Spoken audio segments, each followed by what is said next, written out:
In a mysterious and dangerous world of wolves, there's a girl named Lillian. She's human, yet she fearlessly interacts with the wolves. When she was attacked by a wolf, she used a high-pitched scream to successfully scare it off. Chapter 9. Noah hoped his face didn't betray his surprise. He sat down at the head of the table. Clasping his hands together, he deliberated his response. Even if he was inclined to lie to Ava, which he wasn't, there was no use in doing it. Yes, I knew it. She hit her palm to the table and left it there, leaning forward. It won't last, Noah said. She frowned. Why, she is human. Ava Noah sighed. I'm only in the game because of my wolf. I can't deny him any longer. But you know how things work. If I don't feel the pull soon, my wolf will back down. Are you saying you don't feel any pull towards her? He didn't reply. Ava grinned, triumphant. To my agent extraordinaire, Lillian Nilbert. Heartfelt thanks for your unfailing patience, enthusiasm. The fact she's human isn't such a bad thing. Noah was too damaged inside to give Lillian what she deserved. But even if he was, she was a human and he a wolf. There were too many differences between them already. Being a mother to wolves was one thing. Being mated to one was an entirely different game. Besides, he couldn't risk his heart if he didn't know her stance about turning into a vampire. He couldn't watch her grow old and frail and die, leaving him behind with nothing but a few paltry decades of memories. Noah had lost enough, his heart too fragmented to risk another wreck. When he didn't say a word, Ava blew out a frustrated breath. So chatty, as always. Ava rose. When she reached the door, she looked over her shoulder at Noah. I just want you to be happy. Noah. The door clicked shut behind her. Noah stood and walked to the sole window in the room. Happy? Was he even capable of feeling joy again? It seemed all he'd been doing his entire life was simply survive. The wolf in him impassive to anything. Until now, as if summoned by his thoughts, Lillian emerged from the trees along with Robert. It was time for her daily lesson with Anna. Her hair was pulled into a messy ponytail, brown strands framing her flushed face. She said something and Robert burst out laughing so hard he bent down, hands on his knees. She patted his back, her grin in full bloom.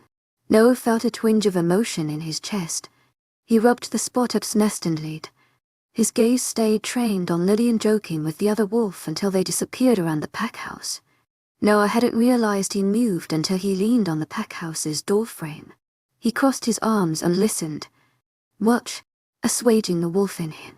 And maybe, also the man. The wind carried their conversation. Want another one? Lillian said when Robert straightened, wiping his eyes. Shoot. What do you call a dentist who cleans a wolf's teeth? Robert's brows furrowed in thought. What? Lillian grinned at him. Dinner. Robert burst out laughing again. Oh my God. This should not be funny. Why do I find it funny?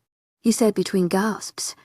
I've got another one, Lillian said, nudging Robert with her elbow when they started walking again. The wolf still snickering. No, Robert said, still out of breath. I can't take it anymore. What do you call a wolf who gets lost? Lillian said. Then Robert started laughing before she answered answered. A werewolf. You get it. To my agent extraordinaire, Lillian Nilbert. Heartfelt thanks for your unfailing patience, enthusiasm. She made the gesture with her hands, laughing and red-faced. Robert pushed Lillian in the school's direction. Go away. Hey, I still have lots of those.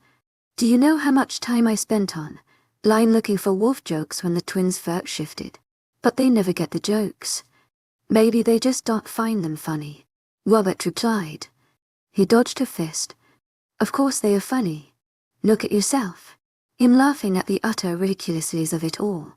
She flipped him off and walked away, smiling to herself. Jasmine, one of the warriors, walked past Lillian. They exchanged greetings, but each woman went her own way. Robert saw Jasmine. His already red face almost exploded. She smiled, then disappeared into the trees, back to his field. Unlike what many of his wolves thought, No one knew a lot of what happened in the pack, many untold secrets and unsolved issues, including Robert and Jasmine's. It had been 2 years since they began the mating game, 2 years caught up in the first stage. An unusually long time, but theirs was an uncommon mating.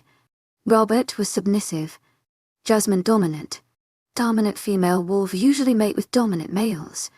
Submissive male wolves usually mate with submissive females. In a submissive, dominant couple, it is mostly the female who is submissive. Those are the statistics. Even so, Robert's wolf had made a choice, and Jasmine was aware of it, her wolf not showing any sign of rejecting the idea. But Robert would let it make the next step, as was common for males. There was nothing Noah could do about it. Matings were very sacred and private matters. Intervening in them was forbidden by tradition. As he looked in the direction of the school, he had a strong suspicion a certain brunette would poke her little nose in the affair. Lillian's brain was running full tilt when she reached Anna. During the week, it had become clear that something was going on with Robert and Jasmine. She didn't know exactly what it was, but she had a good idea. And even though Robert had opened up to her a lot, he was still a bit reserved when it came to personal matters. He'd gotten all red, faced and tongue tied on the one occasion Lillian brought up Jasmine. Lillian decided she'd give him a bit more time before she faced him down. She didn't like the way his eyes dimmed after seeing Jasmine, the way his shoulders hunched even further. Lillian was determined to the point of irritation when it came to those she cared about. And she had come to care about the shy, red-headed wolf. Is the male the only one who controls the mating game's pace? She asked as soon as she sat down across from Anna.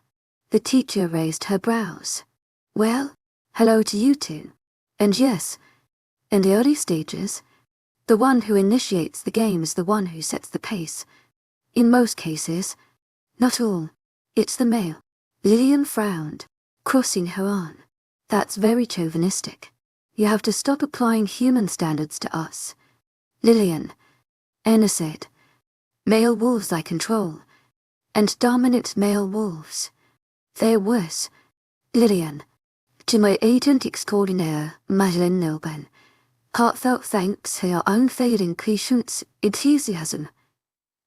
Could clearly see that Anna loved her mate, adored him and was quite satisfied with her life. And it didn't strike her as a woman who'd let someone walk all over her. So she asked, doesn't it bother you? Your mate is dominant. Right, yeah. Dominant males are pushy by nature. But that doesn't mean females let them get away with it. I love Johnson. But when he gets carried away, a talk will usually get him back on track. Well, I have my own ways of making him back off when that doesn't work. If you know what I mean. Anna winked. Lillian's face heated up. She stuck her tongue at the teacher who liked teasing her a little too much. How can you tell if a wolf is dominant? Lillian asked, her mind going back to Robert and Jasmine's issue. Ella frowned. It's kind of easy. We can just sense it. But I don't know how it would work for you. Lillian thought back to her encounters with Noah. Whenever he was around, he radiated a sense of power she couldn't explain. Maybe that was what Anna was talking about. But Anna continued before Lillian could speak. Usually, warrior rank and above all the dominance in the pack. Since dominant wolves have strong protective instinct, they're almost always warriors, which meant that Jasmine was dominant, and Robert wasn't. Pieces began to click together in Lillian's human mind. She leaned forward, crossing her arms on the desk. Say, you said the male usually controls the pace of the mating game in the beginning. What if the male is submissive and the female is dominant? Anna frowned, her hand absently rubbing her belly. It was still a small bump, but whenever Lillian looked at it, she remembered a time she was in Anna's shoes with a sad smile. Well, such couples are very rare. To be honest, I've never seen a dominant female submissive male couple in my experience with werewolves. Her frown deepened as she thought about it. That's interesting. Interesting indeed. An hour later, Lillian was walking down a path leading to her cabin at the very edge of the pack village, when she saw a wolf in the distance. The wolf had the most beautiful reddish-brown pelt. the strands glossy under the beams of sun that broke through the tree cover. As an instant later, another wolf joined in. This one with jet black coloring and enormous build. The black wolf bumped the red one's shoulder. Red snarled, then nipped Black's front leg. Black gave a wolfish grin before licking Red's neck repeatedly. Sean and Dava. Lillian somehow recognized the couple. Zane's wolf looked like Nose, but aside from the smaller size, he didn't have the same impact No's wolf had. He wasn't nearly as breathtaking. Eva's wolf took off into the forest with a yip over her shoulder. Sean chased after her. Then they were gone. Lillian smiled, surprised at the playful side of Sean. He might not like her, but Lillian respected him nevertheless. Only a weekend she could see he loved and respected Ava. His pack members held him in high regard, and he cared for the good of his pack. Lillian's hand twitched, her thoughts going to another black wolf. Thinking of that morning shook something in her on a visceral level. It was like she opened a door she wasn't aware of. Playing with the wolf like that. He was an alpha wolf, a strong creature who could snap her neck effortlessly. She should have been afraid of him, but she just cowled at most of the emotion. The feel of his fur under her palm was still fresh in her mind. The way he laid his head on her shoulder. The way he licked her cheek. It all hinted at a playful nature which, Lillian had a feeling, no one ever glimpsed. So, hours later, when she sat down at dinner next to Avi in the pack house, and Noah joined, Lillian couldn't help but feel mortified. Technically, Noah and his wolf were one. Shilba cuddled him. It had been easier to deal with when she was thinking that the man was also there. Her face must be pink. Lillian's gaze caught Noah's, and she saw the same realization in his eyes. He cleared his throat and looked at Sean. Lillian could barely hide the smile that threatened to break free at the hint of pink on the tips of the alpha seers. Who would have thought the big, bad alpha wolf would feel bashful? What? Iva whispered, leaning close to Lillian. Why are you smiling? Nothing. Lillian bit her lip. To my agent extraordinaire, Madeleine Noble, heartfelt thanks for your unfailing patience, enthusiasm. What did you want to talk about? She usually had dinner with the twins in their cabin, but Ava had told her they needed to talk about something over dinner. To my agent extraordinaire, Madeleine Noble, heartfelt thanks for your unfailing patience, enthusiasm. Lillian said, taking her chocolate pudding away from Elijah's snaky spoon. You already had enough for today. Baby. That new one. He widened his blue eyes like the puppy that he was. Lily untapped his nose. Nope. It won't work on me. I'm immune to your charms. Wolfie. Enough sugar for today. Elijah sighed heavily, then turned to look at Ezra's pudding. Ezra frowned and moved it away from his brother's reach. Ivy chuckled. God, those two are so cute. I don't know how you can resist them. I can't resist. Really? Lillian whispered, leaning so only Ava could hear, aware of her pup's sharp hearing. But they don't know that, and they shouldn't. Otherwise our meals will consist of chocolate, and Faye'll be prancing around naked all day. Ava snorted and nudged Lillian's shoulder with her own. Her face then turned serious. How is it going with Robert? Good. Lillian nodded. It's going great. I like working in the field, but I do have some time on my hands by the end of the day. Thought Robert said. I had a conversation with him earlier. Ava said. Sean works as a liaison between our pack and international ones, so we thought maybe he could utilize your language skills. Lillian's eyes, wide with excitement, flickered to Sean. He was still talking with Noah in low voices. To my agent extraordinaire, Madeleine Noble, heartfelt thanks for your unfailing patience, enthusiasm. Yes, what do you think? I'd love to. When do I start? She grinned at Ava, then her grin was replaced with a frown. But wait, do I have to give up working on the field? No, you have to divide your time between the two tasks. Robert says you're too good with the garden for him to give you up. So as long as you can figure out an appropriate schedule with Sean and Robert, you can do both. Lillian nodded, hopeful that they had assigned her to another task in the pack. It was a measure of their growing trust. Lillian sighed in content as the twins laughed. Life in the pack wasn't so bad. To my agent extraordinaire, Madeleine Nilban, heartfelt thanks for your unfailing patience, enthusiasm. She spoke too soon. Lillian was on her morning run a few days later when she decided to stray from her usual trail and explore further. The twins didn't have lessons that morning, which meant she was pressed for time. She went in the opposite direction of the lake, the sun having yet to make an appearance. The forest was still gloomy, but the soothing rustle of leaves and the early birds twittering made it less daunting. Breathing in the pure crisp air, Lillian touched her fingers to everything in their way: tree bark, dewy leaves, fallen trunks. She was at home in the forest. She felt peaceful, until she didn't. She was in the center of a very small clearing when she realized it. She didn't know when it had happened, but at some point the forest symphony had faded. It was too quiet. An absolute silence. An eerie silence. Every hair on her body rose. She slowed her steps until she halted, her heart beat in her ears. Lillian looked around, but all around her was a greyish-blue world not yet awake. A rustle of leaves. Lillian's tense body tightened further with dread, a sense of foreboding sitting heavy in the pit of her stomach. She clamped down on her fear, aware that whatever predatory being was out there would be taunted by the acrid scent of it. To my agent extraordinaire, Madeleine Nilban, heartfelt thanks for your unfailing patience, enthusiasm. Deep and threatening, Lillian jumped, unable to help her reaction.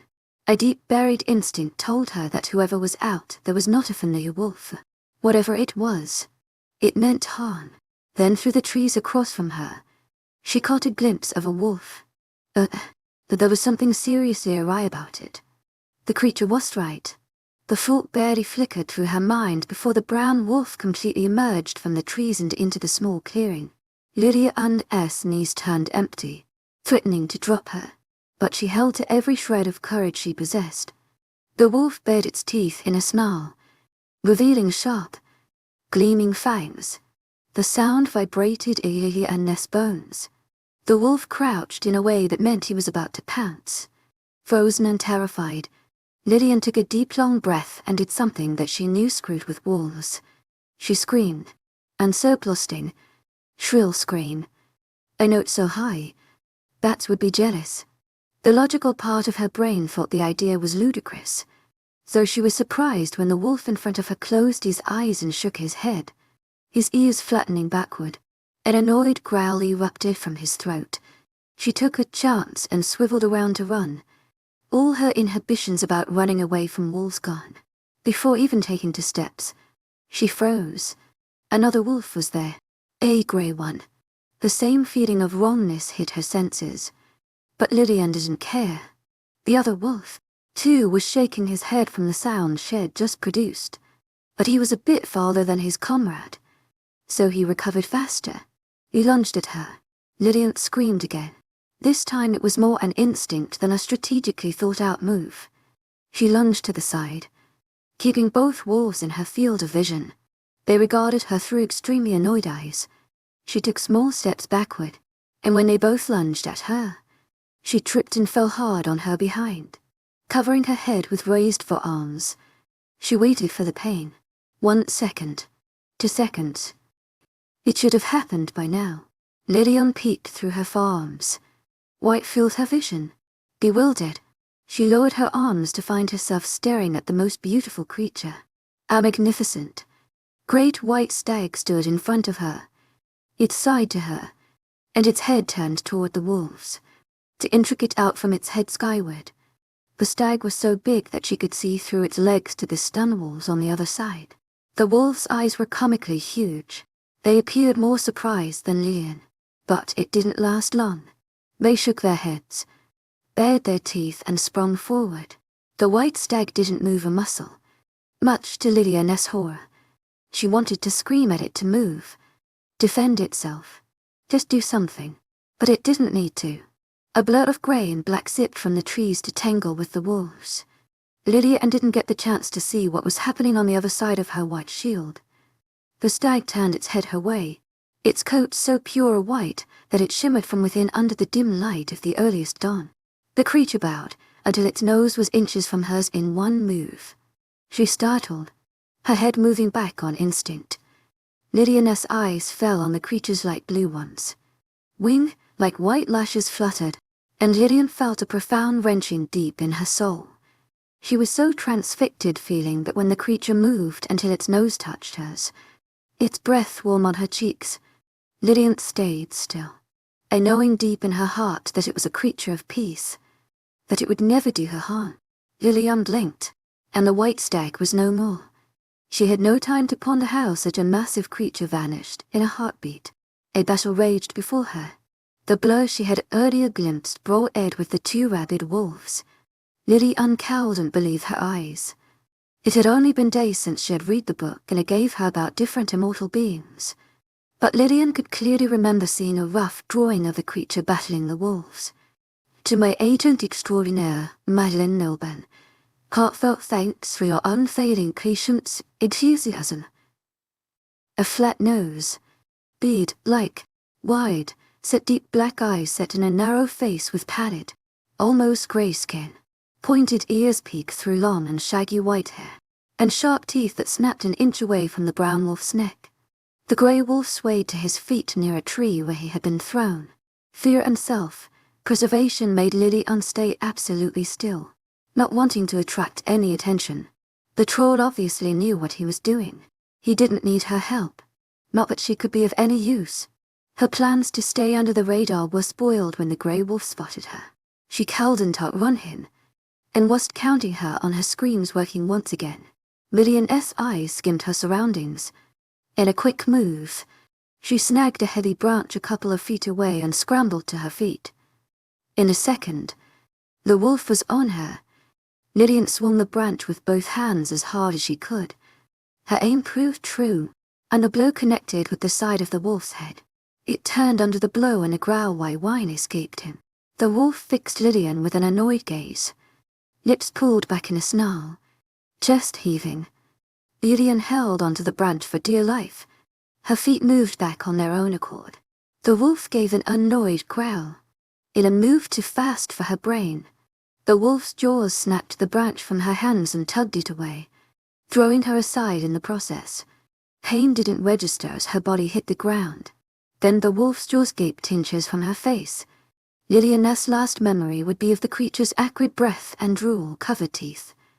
To my agent extraordinaire, Madeline Nilben, heartfelt thanks for your unfailing patience, enthusiasm. A moment of disorientation. Blood and gore spluttered on her face. The wolf no longer there. Then, Lillian stared at the troll who held a mallet-like weapon made of grey stone. The dull colour bore a new crimson imprint, glistening and vivid.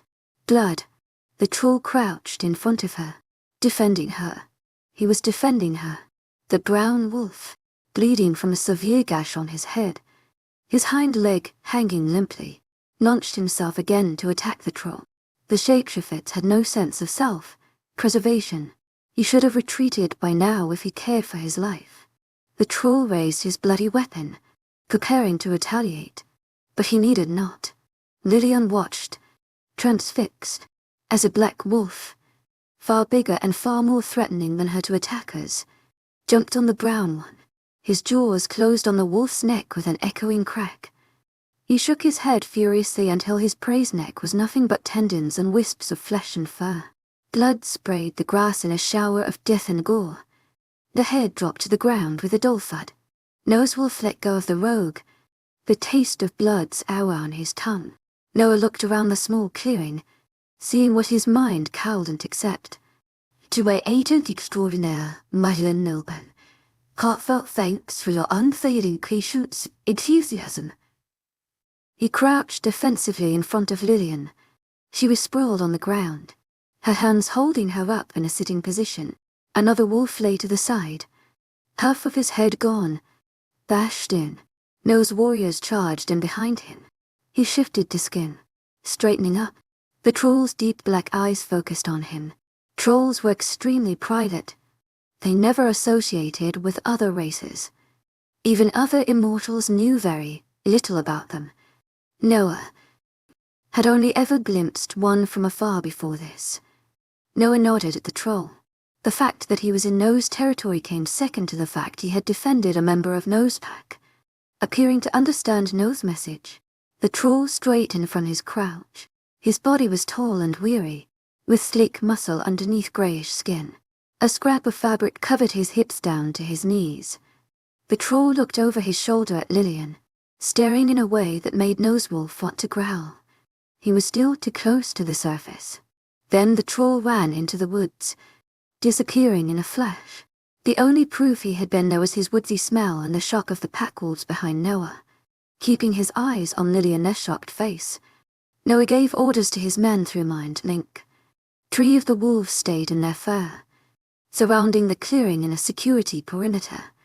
Jake shifted to his skin. Was that a fucking troll? His eyes taking in the fallen rogues.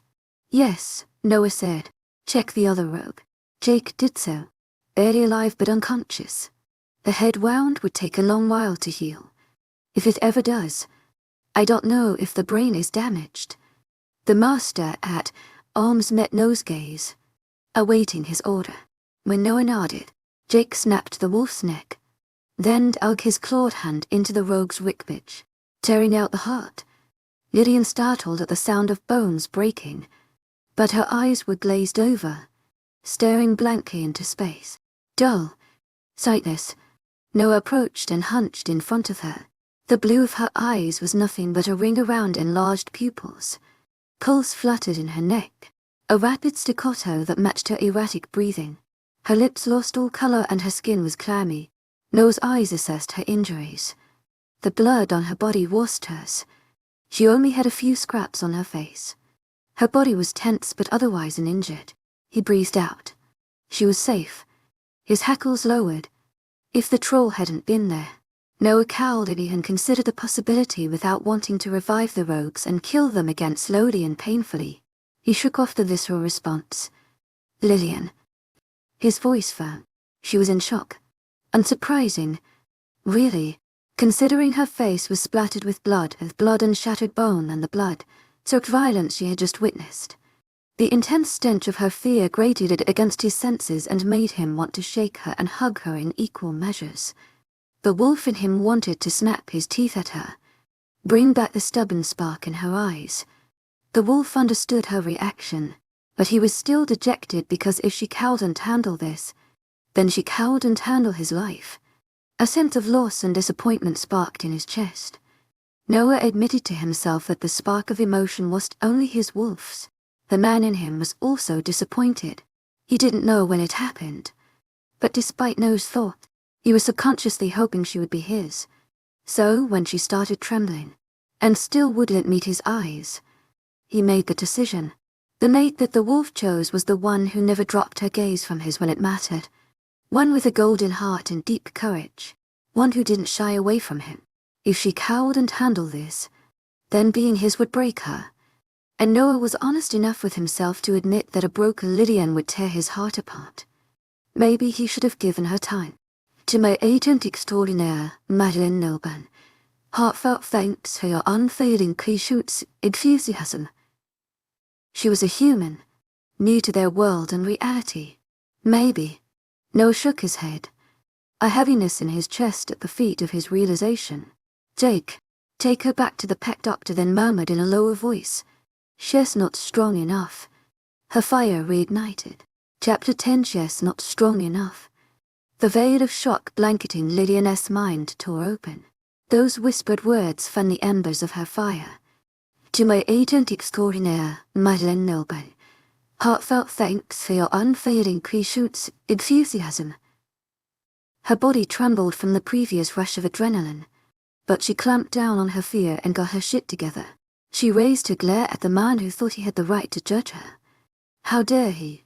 Not strong enough. She had been through more than he could imagine even before becoming part of their lives. He had no damn right. To my agent extraordinaire, Madeleine Nilban, heartfelt thanks for your unfailing patience, enthusiasm. Inconsiderate, a flicker of emotion in those amber eyes. Hope, Relief. She didn't give a damn. She was furious and scared. The leash she kept on her fear kept slipping and she hated it. Go to hell. Spoken through gritted teeth. Her words barely made sense. Lillian shakily to her feet. Her stupid body wouldn't stop quivering, but she ignored Noah's offered hand and stood on her own. Noah followed suit. Towering over her, she kept her glare on his impassive eyes. Though the sun was still absent, the sky had lightened considerably, making the gore around her more vivid. Hey, you okay? Lillian jumped, her eyes shifting to Jake's approaching phone. He was wearing a shirt. His hand was crimson, dripping blood. He also wasn't wearing pants. Somehow, only the last realization stuck to Lillian's mind. She squeaked. Why are you naked? She turned her gaze away from Jake, her face flushing. But then her eyes fell on Noah. Oh my God, she all but screamed, covering her face with her hands. What is wrong with you people? At least put some damn pants on. A choked laugh came from Jake's direction. Footsteps crunched on the grass. Then a rustle of clothes. Lillian winced when she realized the tender skin of her palms was mostly peeled off. To my ego extraordinaire, Madeline Nobel. Heartfelt thanks for your unfailing patience, enthusiasm. You can look now, Jake said, his voice light. When she looked at him, he was barely holding in his grin, and he was wearing shorts. Thank goodness. Where did you get those? Aware of Noah crouching near one of the dead wolves. We keep pieces of clothing in tree burrs scattered around the territory. Jake replied as Noah walked back to them. Get the rogues boys out of here. Run a sweep around the territory and see if you pick up any other scents. They'll go back to the pack village and contact Benjamin. The attack was too close to his border. Jake nodded, then hesitated. What about the troll? Noah shifted his gaze to hers. When did the troll arrive? After I was attacked. Lillian frowned. Are there other shabbyshetters here? No, Jake replied with a frown of his own. It's wolf territory, and there are no deer shabbyshetters in the U.S.Y. Are you sure? Lillian asked. She was certain the white stag was too big to be just a normal animal, although it didn't feel like a shapeshifter's. Jake nodded. There was this white stag. It appeared before the troll, then left afterward. Jack and Noah exchanged alarmed looks. A white stag? Noah asked. Are you sure? Pretty sure. Lillian swallowed, happy to ignore the gory scene surrounding her by recounting what had happened. And it was huge. Like, really huge. I think around 10 feet without counting the antler's height. Jake paled, his light brown eyes melting to amber when they met Noah's. What? Their reactions made Lily unwary. They were quiet for a long minute, just looking at each other. Lily unnarrowed her eyes. Why was she getting the feeling there was a conversation going on? Before she could voice her suspicions, Jake nodded and walked away toward one of the pack wolves. Are you okay to walk? Noah asked her. Lillian nodded, her jaw clenched painfully. She could already feel the blood, and whatever matter was on her face begin to harden. Her hands burned from scrapes she couldn't remember getting, and her knees refused to man up and stop wobbling. But she'd be damned before she told Noah all of that. She could very well walk on her own. Thank you very much. Just remembering his words made her want to claw his eyes out. Let's go, he said after a long pause. Noah's every nerve ending was aware of Lillian's steaming body beside him. His lips threatened to curve despite his better judgment. She was fuming mad. He had a feeling she wanted to strangle the life out of him. Good. At least she was herself again, rather than the numb, blank echo she had been for a moment in that clearing. Why were you surprised when I mentioned the white stag? He finally asked. Noah jumped over a fallen tree trunk and watched as she ignored his offered hand and climbed over on her own, barely managing to hide her wince when her abused palms made contact with the rough bark. Stubborn woman. The white stag doesn't just appear in front of anyone. Noah was still astonished, a feeling of unease swirling in his guts. So it was the shapeshifter's. Walking beside him again. No, Noah replied, eyes taking in the drying blood on her face. To my agent extraordinaire, Madeleine Nilben, heartfelt thanks for your unfailing patience, enthusiasm. To my agent extraordinaire, Madeleine Nilben, heartfelt thanks for your unfailing patience, enthusiasm. Though even that isn't accurate. No one knows for sure when or why it appears. But there are speculations that it only happens when a great taboo is about to be breached, or when a great change is about to happen. It's an omen of sorts. No one really knows. And I personally don't know anyone who'd ever seen it. Oh, her voice was soft and brows furrowed as she stared at the ground. Then those burning sapphires met his eyes. You don't believe I've seen it, do you? I believe you. A flash of surprise in her eyes. But if Jake hadn't seen a troll there with his own eyes, maybe he would have thought you were hallucinating. And many others simply wouldn't believe her. The presence of the troll itself was beyond anything Noah would have expected. Add to that the white stag. He had a feeling it was all connected to her. This mysterious human whose presence was shaking his world. Were those rogues back there? She asked again, still curious after all she'd just witnessed. I know they exist. I just never thought I'd see one myself. When the media talks about it, they make it seem like they're crazy, harmless immortals. There are those, Noah said. They're the ones the Order sends human agents after. The Order is, I know, the Order of Rogue Hunters.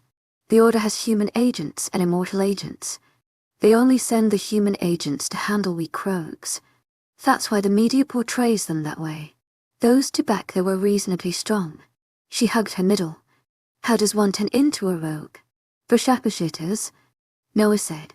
A rogue is a wolf who doesn't belong to a pack and whose beast had taken over completely. The reason and the creature all but erased. They're crazed.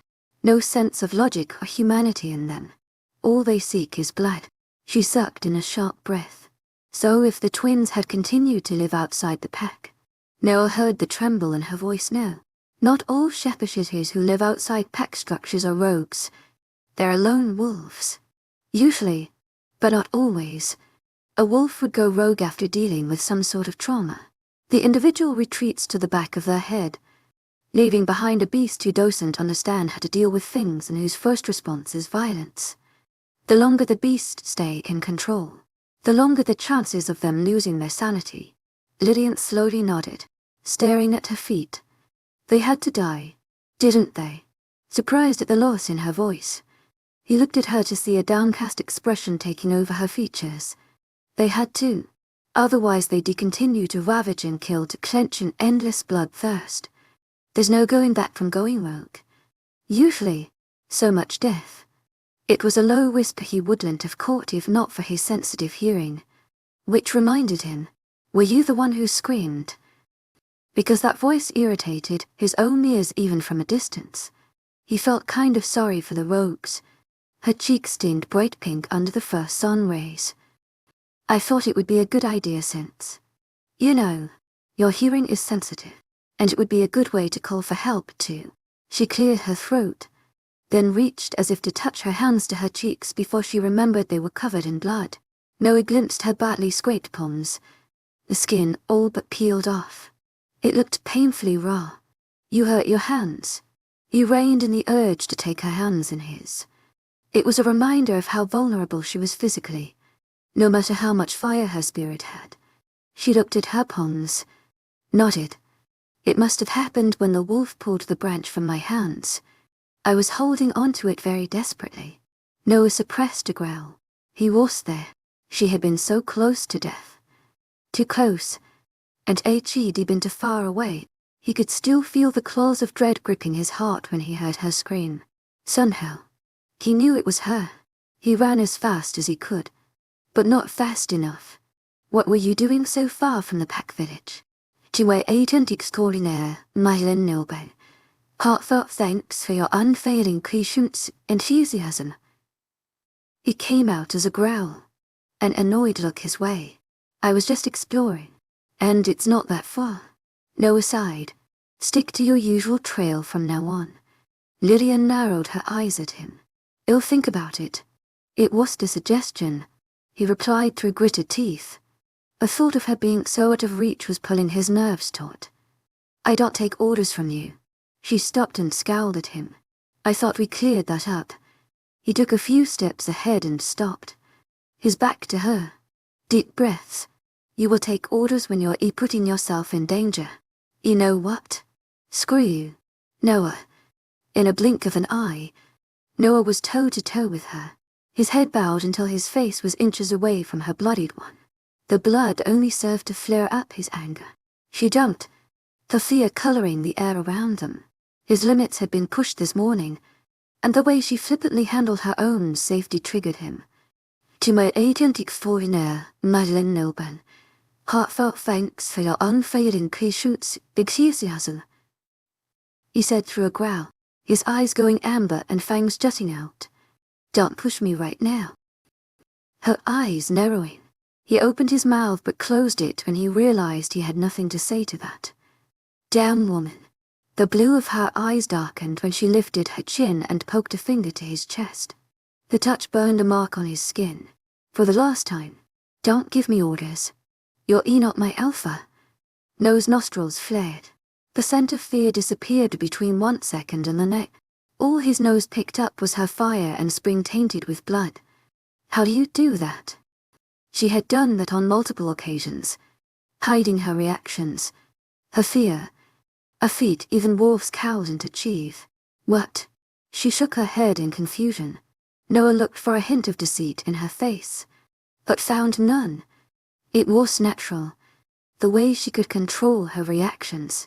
The scent of fear didn't just like that. "How do you hide it?" He explained, taking a deep sniff. "Your fear. And how do you know I'm afraid?" She crossed her arms over her chest. Noah snapped his teeth at her. She jumped, barely stifling a squeak, raising an eyebrow. He waited for her reply. "You know what? I like your wolf better." Her scowl was cute. Noah's wolf turned smug. His irritation dampened. "And I don't not know what you're talking about." She shrugged. "I just bury my fear deep inside. Lock it up." And he straightened up. "What?" "Everyone can control their reactions to a certain extent. Not like this." Noah shook his head. "And like it or not. In your alpha. You're part of my pack." She huffed and sidestepped him, resuming her walk to the pack village.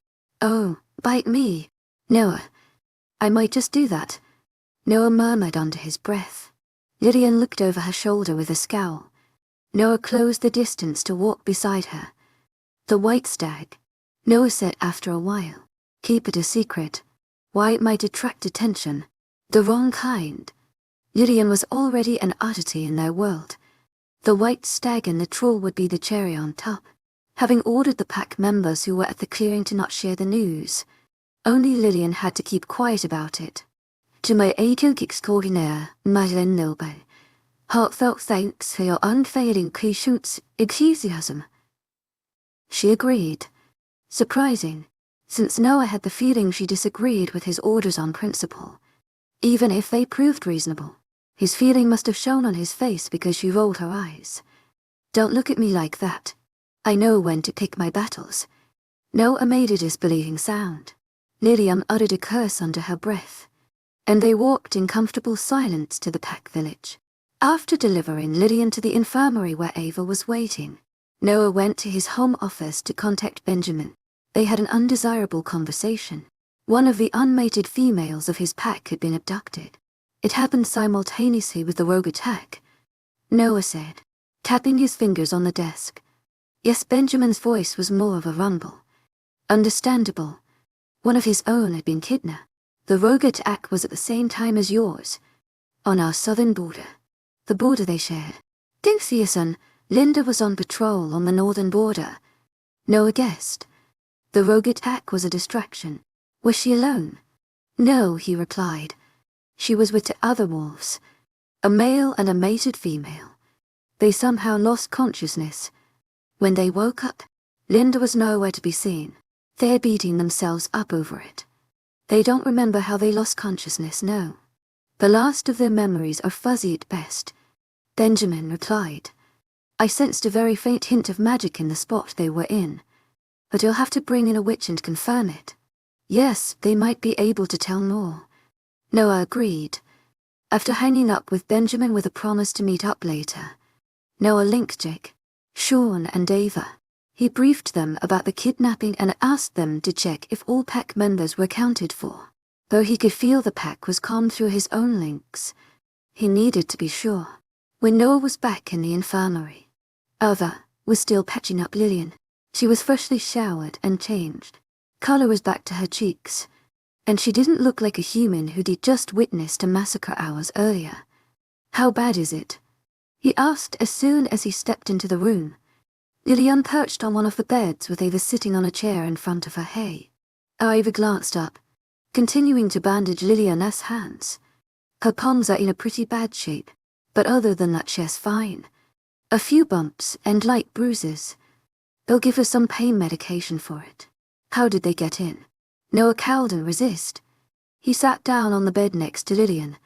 His wolf was on edge after hearing the news from Benjamin, and he found that Lillian's had calmed him. "Don't know yet," he replied to Eva's question. "Call for a pack meeting.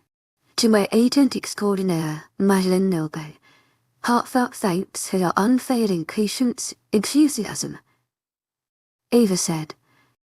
"All pack members are accounted for." Everyone replied to the call on the pack link. "Pack link?" Lillian asked, looking between Noah and Ava. "It's Alpha," Jack interrupted Eva's explanation, walking with hurried steps into the room. His master-at-arms was one of the few wolves Noah trusted with his life.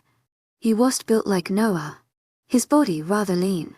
Jake's appearance had fooled so many, but he was a force to be reckoned with. Could take down wolves twice his size without breaking a sweat. "We got a scent led a little distance from the clearing. But it's there." "Magic," Jake nodded. "The tracker barely got a trail leading to our shared border with Alpha Benjamin's pack." "Is that how they got in?" I've asked, finishing up Lee and Ness bandages. "Probably," Jake replied, crossing his arms where he stood next to Ava. "I talked with one of Alpha Benjamin's warriors. The witch just arrived. She said it's some type of magic, used to hide scent. That's why the rogues managed to sneak in undetected. I didn't know there was magic to hide scents." Ava frowned. "That could pose a really big problem." "There shouldn't be," Jake replied. "It's blood magic." Of course it was. Ava sucked in a sharp breath. "What's that?" Lillian asked. "Magic that was banned because of the imbalance it creates in the world. It feeds on blood and pain and death," Noah replied, his head running over the witches who could possibly be involved. "Did they check in with Katrina?" Jake nodded, said she didn't do it. "But you know how Alpha Benjamin is with witches. He won't believe her. This could be a problem," Ava said, removing her gloves. "It could create a rift between the wolves and the witches. The witches were already on the bad side of immortals after the gate scheme months ago. They would be the perfect target to throw the blame on. This could breed distrust between werewolves and witches. And wolves needed the witches as much as witches needed them. Katrina offered to stop by and look at the trace of magic we picked up before it fades." Noah shook his head at Jake's words. "No, at least not yet. I don't want any outsider in the pack unless I personally give an explicit authorization. Usually, only Sean or Jake's authorizations were enough. But during sensitive times, it was better to have only one person responsible for access into the pack.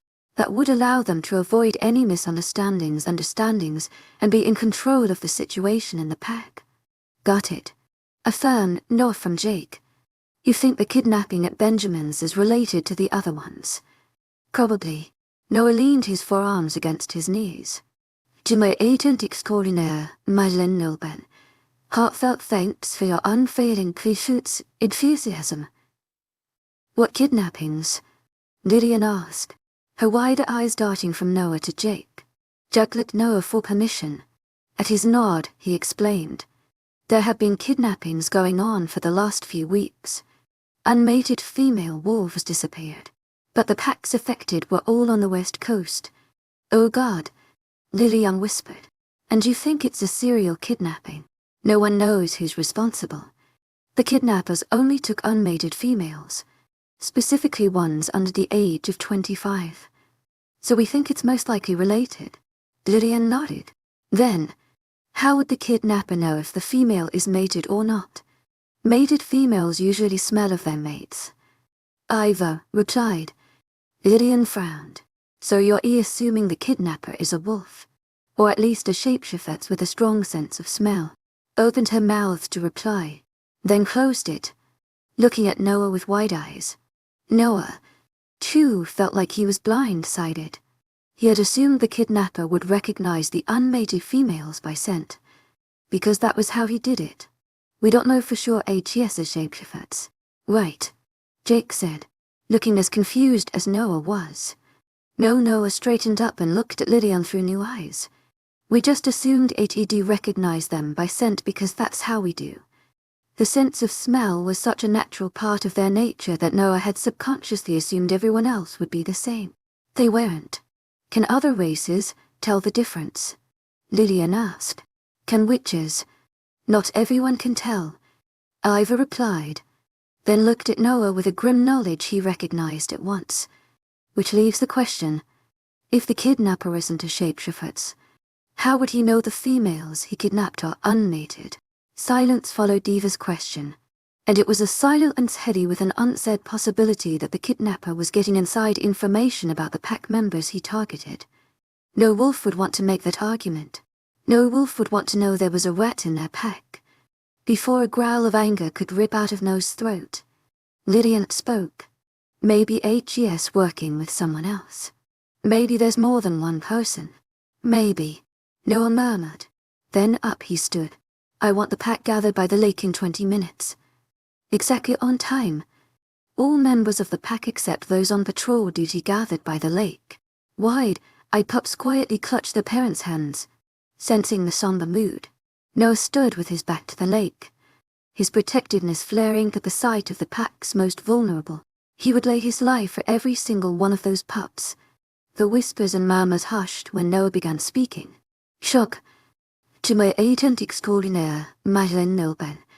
Heartfelt thanks for your unfailing patience, enthusiasm. To my agent extraordinaire, Madeleine Nilben. Heartfelt thanks for your unfailing patience, enthusiasm. Mates held onto each other and parents stuck their pups close as Noah confirmed the rogue attack. Lillian, sitting cross-legged with her back against a tree, received sympathetic glances. The twins were glued to her sides, looking confused and shaken, their eyes glowing amber, when Noah briefed them about the abduction in Benjamin's pack. Emotions rose to a new height, cries and growls coloring the morning air with rage and terror. Noah's deep growl shook the ground, silencing everyone.